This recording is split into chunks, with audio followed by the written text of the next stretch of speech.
Di tengah berkecamuknya perang Iran melawan Amerika Serikat dan Israel, China justru menjadi tujuan diplomatik yang tak bisa diabaikan.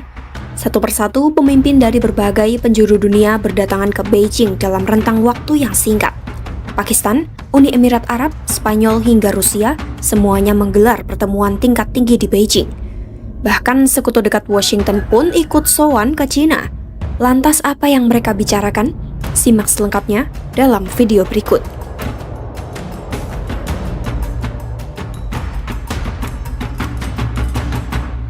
Kita mulai dari Pakistan. Pada 31 Maret 2026, Menteri Luar Negeri Pakistan Muhammad Shakhdar terbang ke Beijing untuk bertemu Menteri Luar Negeri China Wang Yi. Pakistan datang membawa misi mediasi. Negara itu diketahui saat ini sedang menjadi perantara antara Iran dan AS, memanfaatkan hubungan baiknya dengan kedua negara untuk mencoba mengakhiri perang.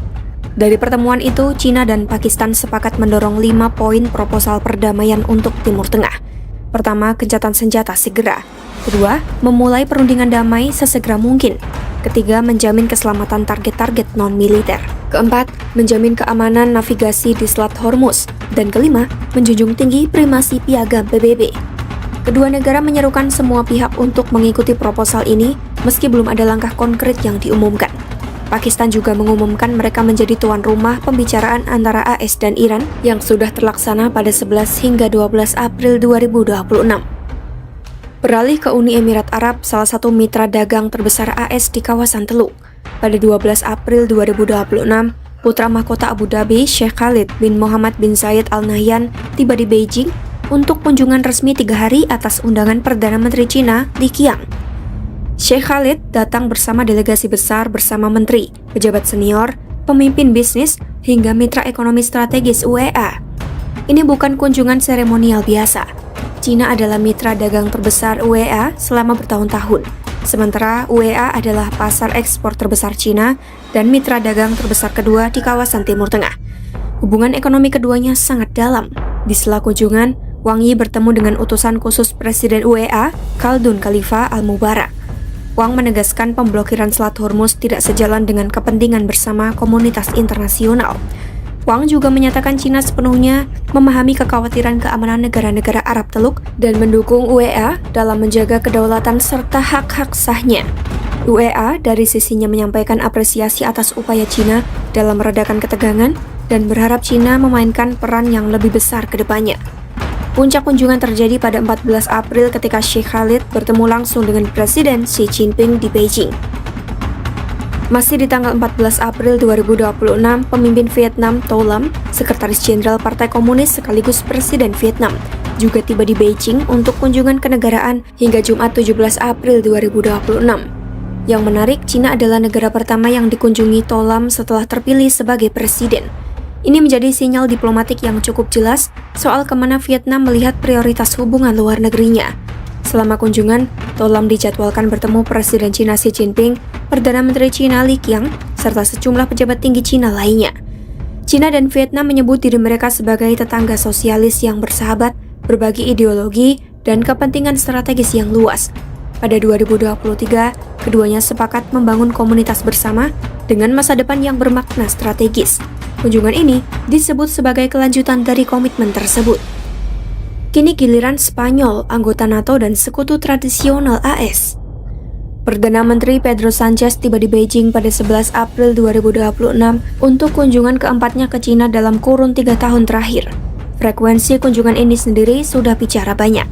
Kunjungan Sanchez berlangsung di tengah ketegangan yang nyata dengan Washington. Ketegangan ini dipicu oleh sikap Sanchez yang sejak awal secara vokal menentang keterlibatan AS dan Israel dalam perang Iran. Spanyol menutup wilayah udaranya untuk pesawat-pesawat AS yang digunakan dalam perang Iran dan menolak Amerika menggunakan pangkalan militer yang dioperasikan bersama di selatan Spanyol. Hubungan Madrid dan Washington sedang berada di titik yang tidak mudah. Di Beijing, Sanchez mengunjungi Chinese Academy of Science dan dalam pidatonya di Universitas Tsinghua, ia mendorong China untuk mengambil peran lebih besar dalam dunia yang multipolar. Pada 14 April 2026, Sanchez bertemu langsung dengan Xi Jinping. Dalam pertemuan itu, Xi menyatakan China dan Spanyol adalah negara-negara yang berprinsip, yang bersedia berdiri di sisi yang benar dalam sejarah. 讲道理不讲理，不愿意站在历史正确的边缘。我们应该加强沟通，巩固互信，紧密合作，反对世界倒退回丛林法则，共同捍卫真正的多边主义，守护世界的全球的和平与发展。Sanchez sendiri dalam konferensi pers menegaskan sikapnya soal Timur Tengah, bahwa hukum internasional harus dihormati dan bahwa perang ini sejak awal adalah sebuah kesalahan. Kata Sanchez, pihaknya ingin memperkuat hubungan bilateral dengan kekuatan-kekuatan besar dunia, termasuk China dan India, di samping AS. Lo que queremos es que se respete, por ejemplo, en Oriente Medio, la legalidad internacional. Y la legalidad internacional hoy está siendo violada fundamentalmente por un país, que es el gobierno de Israel. También hay una contestación absolutamente ilegal por parte del régimen iraní respecto a una guerra que nosotros hemos calificado desde el primer minuto como un error y como una ilegalidad, que es la iniciada unilateralmente por la administración estadounidense y también por la administración israelí.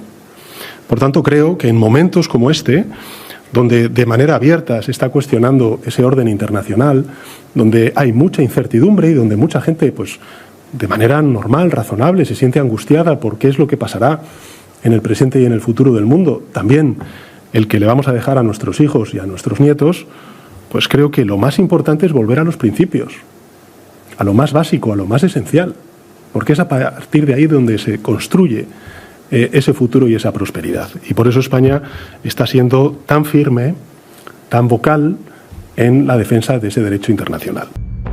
Terakhir Rusia, Menteri Luar Negeri Sergei Lavrov tiba di Beijing pada 14 April 2026 untuk kunjungan 2 hari dan langsung menggelar pertemuan dengan Wang Yi. Bagi Rusia dan China, pertemuan ini bukan sekadar diplomasi rutin, ini adalah koordinasi strategis antara dua negara yang menempatkan diri sebagai penyeimbang dominasi Barat. Lavrov menyebut fondasi hubungan internasional saat ini sedang diuji berat, merujuk pada krisis di Amerika Latin, Timur Tengah, dan Ukraina. Ia juga memperingatkan meningkatnya ketegangan di Asia Timur soal Taiwan, Laut Cina Selatan, dan Semenanjung Korea. Pihaknya juga menyebut ada upaya untuk meruntuhkan tatanan kerjasama di kawasan ASEAN demi membendung China dan Rusia. Сегодня основы международных отношений подвергаются тяжелейшим испытаниям. Посмотрим, что произошло в начале года в Латинской Америке, в Венесуэле, что происходит сейчас на Ближнем Востоке. Украинский кризис, который Запад пытался искусственно создать, чтобы, как он заявлял, нанести стратегическое поражение Российской Федерации. Если говорить о восточной части Евразийского континента, то здесь тоже не прекращаются весьма и весьма опасные игры. И в вопросе Тайваня, и в вопросе Южно-Китайского моря нагнетается ситуация на Корейском полуострове и на пространстве, которое долгие годы было пространством сотрудничества и добрососедства, так называемое осяноцентричное пространство, пытаются его развалить, создавая конструкции малой геометрии, блокового характера, с тем, чтобы сдерживать и Китайскую Народную Республику, и Российскую Федерацию. Dalam kesempatan itu, Wang Yi pun menegaskan hubungan China-Rusia tetap kokoh di tengah turbulensi global. Keduanya sepakat untuk terus berkoordinasi dalam forum multilateral seperti PBB, SCO, dan BRICS. Wang juga menyinggung momen bersejarah tahun ini, 30 tahun kemitraan strategis China-Rusia, sekaligus 25 tahun penandatanganan perjanjian Good-Neighbor Alliance and Friendly Cooperation antara kedua negara. Dalam kerangka SCO, Wang juga menyebut dukungan kedua negara untuk Kyrgyzstan sebagai tuan rumah KTT SCO tahun ini menindaklanjuti konsensus yang dicapai di Tianjin Summit sebelumnya. Pertemuan ini juga menandai 30 tahun kemitraan strategis China-Rusia. Dan sebagai simbolnya, kedua menteri menandatangani rencana konsultasi Kementerian Luar Negeri untuk tahun 2026. Rangkaian kunjungan ini menunjukkan meningkatnya peran Beijing sebagai titik temu diplomasi global di tengah konflik yang masih berlangsung di Timur Tengah. Tinggalkan komentarmu, simak terus informasi terkini seputar isu global hanya di YouTube Kompas.com.